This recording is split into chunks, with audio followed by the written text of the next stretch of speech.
ನಿಮ್ಮ ಹಳೆಯ ಒಡವೆನ ಅಧಿಕ ಬೆಲೆಗೆ ಮಾರಬೇಕೆ? ಅಟಿಕಾಗೆ ಕಾಲ್ ಮಾಡಿ 8880 ಅಟ್ಟಿಕಾ ಗೋಲ್ಡ್ ಕಂಪನಿ. ಮೈಸೂರು ಅಂದಿದ ತಕ್ಷಣ ನಮಗೆ ತುಂಬ ಒಳ್ಳೊಳ್ಳೆ ವಿಚಾರಗಳಿಗೆ ನೆನಪಾಗ್ತಿತ್ತು. ಬಟ್ ಆ ಥರದೊಂದು ಮೈಸೂರಲ್ಲಿ ಈ ಥರದೊಂದು ರಕ್ತಸಿಕ್ತ ಅಧ್ಯಾಯ, ಈ ಥರದೊಂದು ಫ್ಯಾಮಿಲಿ ಡ್ರಾಮಾ ರಿಯಲ್ ಆಗಿ ನಡೆದಿತ್ತು ಅಂತ ಎಷ್ಟೋ ಜನಕ್ಕೆ ಗೊತ್ತಿರಲಿಲ್ಲ. ಅದನ್ನ ಸಿನಿಮಾ ರೂಪ ಕೊಟ್ಟಿದ್ದಾರೆ ಅದಕ್ಕೆ. ಹೌದು. ನಿಮ್ಗೆ ಮೈಸೂರು ಅಂದಿದ ತಕ್ಷಣ ನನಗೆ ಈಗ್ಲೂ ನಾವು ಚಿಕ್ಕ ವಯಸ್ಸಲ್ಲಿ ದಸರಾಗೆ ಹೋಗ್ತಾ ಇದ್ದಿದ್ದು ಅದೆಲ್ಲ ನೆನಪಾಗುತ್ತೆ. And corner of my mind, yes, ಮೈಸೂರಲ್ಲಿ ಹೋಗಿ ಸೆಟ್ಲ್ ಆಗಬೇಕು ಅಂತ ಕೂಡ ಅನಿಸುತ್ತೆ. Because it is a very serene city, silent, ತುಂಬಾ ಚೆನ್ನಾಗಿದೆ ಅಂತ ಅನಿಸುತ್ತೆ. ಆ್ಯಂಡ್ ಈಗ ನೋಡಿ, ಒಬ್ಬ ಮನುಷ್ಯ ಅಂದರೆ ಯಾವಾಗಲೂ ಸಾತ್ವಿಕ ಭಾವ ಇರೋದಿಲ್ಲ, ಅವನಲ್ಲಿ ಎಲ್ಲ ನವರಸಗಳು ಅಡಗಿರುತ್ತೆ. ಸೊ ಈಗ ಒಂದು ಊರು ಅಂದ ತಕ್ಷಣ ಒಂದೇ ಅಲ್ವಲ್ಲ, ಎಲ್ಲ ರೀತಿಯ ಜನಗಳು ಇದ್ದಾರೆ ಅಂದರೆ ಎಲ್ಲ ರೀತಿಯ ಒಂದು ಅಂಶನೂ ಕೂಡ ಆ ಸಿಟಿಲಿ ಇದ್ದೇ ಇರುತ್ತೆ. So I don't see any wrong R any ತಪ್ಪು ಅಥವಾ ಬೇರೆ ಏನೋ ಹೇಳೋಕ್ಕೆ ಹೊರಟಿದ್ದಾರೆ ಅಂತಲ್ಲ, ಇದು ಕೂಡ ಒಂದು ಅಂಶ ಇದೆ. So to come up as an individual, ಒಬ್ಬ ವ್ಯಕ್ತಿ ಆಗಿರ್ಬೋದು, ಒಂದು ಊರಾಗಿರ್ಬೋದು, ಎಲ್ಲವೂ ಸೇರೇನೆ ಒಂದು ಅಂತ ಒಂದು ಐಡೆಂಟಿಟಿ ಸಿಗೋದು. ಸೊ ಐ ಥಿಂಕ್ ಅದನ್ನು ತೋರಿಸಿದ್ದಾರೆ. ಪ್ರಶಾಂತ್ ಸರ್, ನೀವು ಸಿನಿಮಾ ರಿಲೀಸ್ಗೂ ಬಿಫೋರೇ ಸಾಕಷ್ಟು ಜನ ಎಡಿಟರ್ಸು, ಸಿನಿಮಾ ಮತ್ತು ಪ್ರಿಂಟ್ ಮೀಡಿಯಾ, ಎಲೆಕ್ಟ್ರಾನಿಕ್ ಮೀಡಿಯಾ ಎಡಿಟರ್ಸು ತುಂಬ ಜನ ಸಿನಿಮಾ ನೋಡಿದ್ರು ಸುದೀಪ್ ಸರ್ ಮನೆಯಲ್ಲಿ.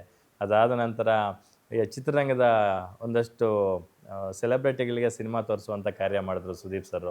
ಆಮೇಲೆ ರಿಲೀಸ್ ಆಯಿತು. ನಿಮಗೆ ಸಿಕ್ಕಂಥ ಬೆಸ್ಟ್ ಕಾಂಪ್ಲಿಮೆಂಟು ಯಾರಿಂದ, ಏನಾಗಿತ್ತು ಸರ್? 2-3 ಅದು. ಓಕೆ. ಫಸ್ಟ್ ಸುದೀಪ್ ಸರ್ ಸಿಕ್ಕರು. ಓಕೆ. ಅಂದ ತಕ್ಷಣ ತುಂಬ ಚೆನ್ನಾಗಿ ಮಾಡಿದ್ದೀರಿ ಸರ್. ನನಗೆ ಫಸ್ಟ್ ಟೈಮು ಭಾಳ ದಿನ ನಂತರ ನಾನು, ಅಂದರೆ ಇದು ಹೊಸ ಮಾಧ್ಯಮ, ತುಂಬ ಚೆನ್ನಾಗಿ ಮಾಡಿದ್ದೀರಿ ಸರ್.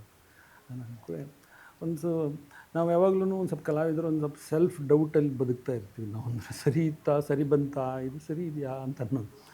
ಅಂಥ ಒಂದು ಮೇರು ವ್ಯಕ್ತಿತ್ವ ಹಂಗೆ ಹೇಳಿದಾಗ ಹ್ಯುಮಿಲಿಟಿ ಬಂದುಬಿಡುತ್ತೆ, ತುಂಬ ಹ್ಯುಮಿಲಿಟಿ ಬಂದುಬಿಡುತ್ತೆ. ಅದ್ರ ನಂತರ ಪ್ರಿಯಾ ಮೇಡಮ್ಮು. ಓಕೆ. ಅವರು I am your big fan sir ಅಂತ ನೋಡಿ, ಅವರ ಆ ಜನರಾಸಿಟಿ ನೋಡಿ, ಅದನ್ನು ಅವರು ನಮ್ಗೆ ಕೊಡೋ ಕಾನ್ಫಿಡೆನ್ಸ್ ನೋಡಿ, ಅದನ್ನು ಇಟ್ಸ್ ಸೋ ಹ್ಯೂಮನ್. ಸೊ ಅಲ್ವಾ, ನಿನ್ನೆ ಓರಿಯನ್ ಮಾಲ್ನಲ್ಲಿ ಶಿವಣ್ಣ ನೋಡೋಕೆ ಬಂದರು. ಹೌದು, ಅವ್ರು ನಿಮ್ಮನ್ನು ಅಪ್ರಿಷಿಯೇಟ್ ಮಾಡಿದ್ರು, ನೀವು ನೋಡಿದ್ದೀರ ಓಪನ್ ವೇದಿಕೆಯಲ್ಲಿ. ಆವಾಗ ಏನು ಹೇಳ್ಬೇಕಂತ ಮಾತೇ ಬರಲ್ಲ ನಾನು.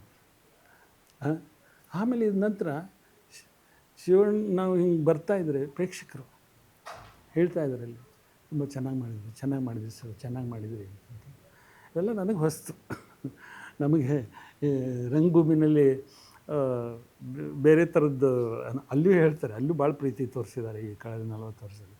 ಆದರೆ ನಿನ್ನೆ ಅವರೆಲ್ಲ ಫಸ್ಟ್ ಟೈಮ್ ನನಗೆ ಈ ರೀತಿ 4-5 ಹಂತಲ್ಲಿ, ಅದರಲ್ಲಿ ರಂಗಭೂಮಿಯ ಈ ದಿಗ್ಗಜರು, ರಂಗಭೂಮಿನಲ್ಲಿ ಕನ್ನಡ ರಂಗಭೂಮಿಯನ್ನು ಆಧಾರ ಸ್ತಂಭಗಳು ಬೆಳೆಸಿದವರು, ಅತಿ ಎತ್ತರಕ್ಕೆ ಇದ್ದವರು, ಒಂದು ಇಷ್ಟೊಂದು ಜನರಸ್ ಆಗಿ ಚೆನ್ನಾಗಿ ಮಾಡಿದಿರಿ, ತುಂಬ ಅದ್ಭುತವಾಗಿದೆ, ನಿಮಗೆ ತುಂಬ ಒಳ್ಳೆಯ ಫ್ಯೂಚರ್ ಇದೆ ಸರ್, ಈ ಥರ ಎಲ್ಲ ಮಾತಾಡಿದಾಗ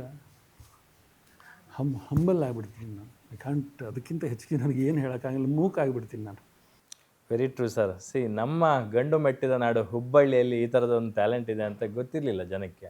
ಬಹುಶಃ ನೀವು ಇನ್ನೂ ಬೇಗನೆ ಬರ್ಬೋದಿತ್ತೇನೋ, ಅಥವಾ ಲೇಟಾಗಿ ಬಂದಿದ್ದೂ ಅದಕ್ಕೊಂದು ಕಾರಣ ಇರುತ್ತೆ, ರೀಸನ್ ಅಂತ. ಸೊ ಈ ಸಿನಿಮಾ ಆದಮೇಲೆ ಬಹುಶಃ ನೀವು ಮತ್ತಷ್ಟು ಬ್ಯುಸಿ ಆಗ್ತೀರಾ ಅನಿಸುತ್ತೆ. ಸೊ ಆ ಥರದ ಪಾತ್ರಗಳು ನಿಮ್ಮನ್ನು ಹುಡುಕೊಂಬರಲಿ ಅಂತ ನಾವು ಈ ಮೂಲಕ ಹಾರೈಸ್ತೀವಿ sir. Thank you very much. Thank you.